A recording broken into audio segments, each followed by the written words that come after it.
Hey bub, have you seen Deadpool and Wolverine yet? Well, it made almost $250 million in 4 days, so if not, you're the only one. Yes, Ryan Reynolds is back with Hugh Jackman as Wolverine to pull off a magic trick and save the MCU. Just in time for Kevin Feige to announce that Robert Downey Jr. is coming back as Doctor Doom? Directed by the Russo brothers? Wait, what's happening? Let's talk about it.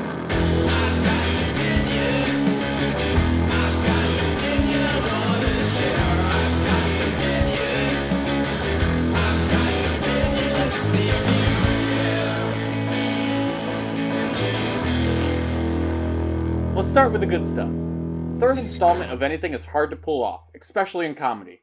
By the third time seeing a magic trick, you're usually over it and asking, what else you got? Not to contradict myself here, but there's literally something called the rule of threes in comedy.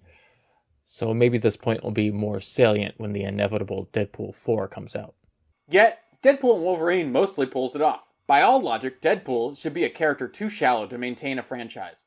But Ryan Reynolds has found a way to elevate the crass dick and balls humor of the turn-of-the-century teen boy comedy into a genuinely funny, rapid satire. Ryan Reynolds has somehow evolved from Van Wilder to the Puck of the MCU. I think there are two aspects to Deadpool and Wolverine and the Deadpool movies as a whole that keep the magic alive that may seem contradictory at first glance. Basically, the folks that make this movie do two things right.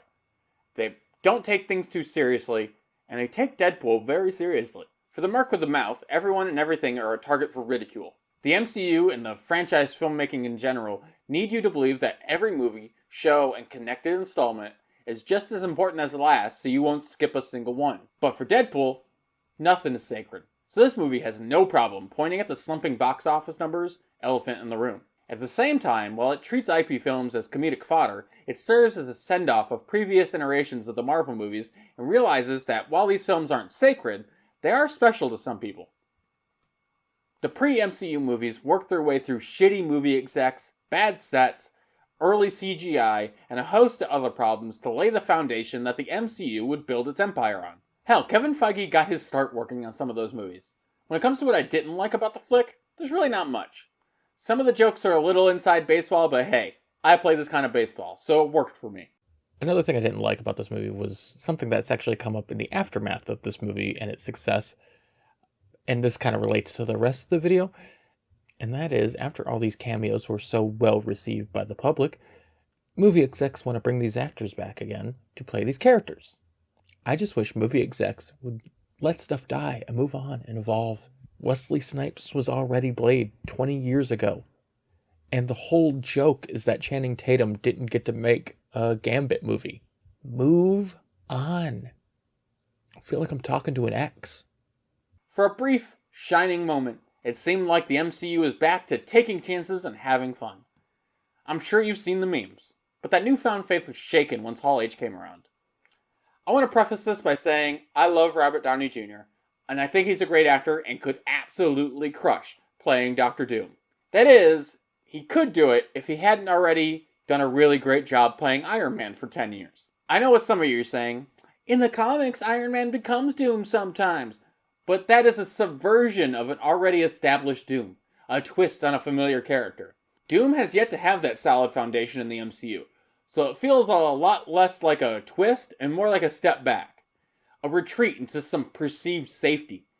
Deadpool and Wolverine works because, while it's a warm, familiar vibe for Deadpool, it's a fresh, exciting feeling for the MCU as a whole.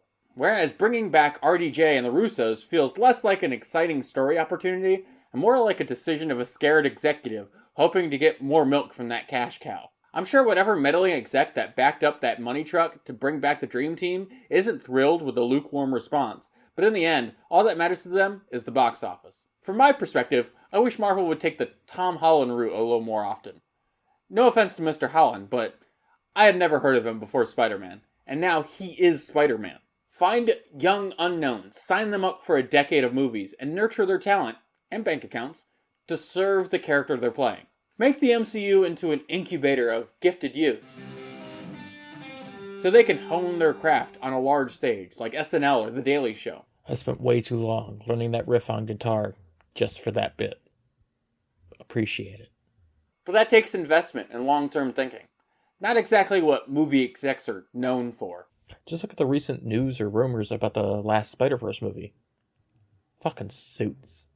But I guess only time will tell. I hope it works out because I like these dumb movies, and I want them to be good. But at the very least, if it is bad, maybe Deadpool can make fun of them in 10 years. Until next time, death to the algorithm.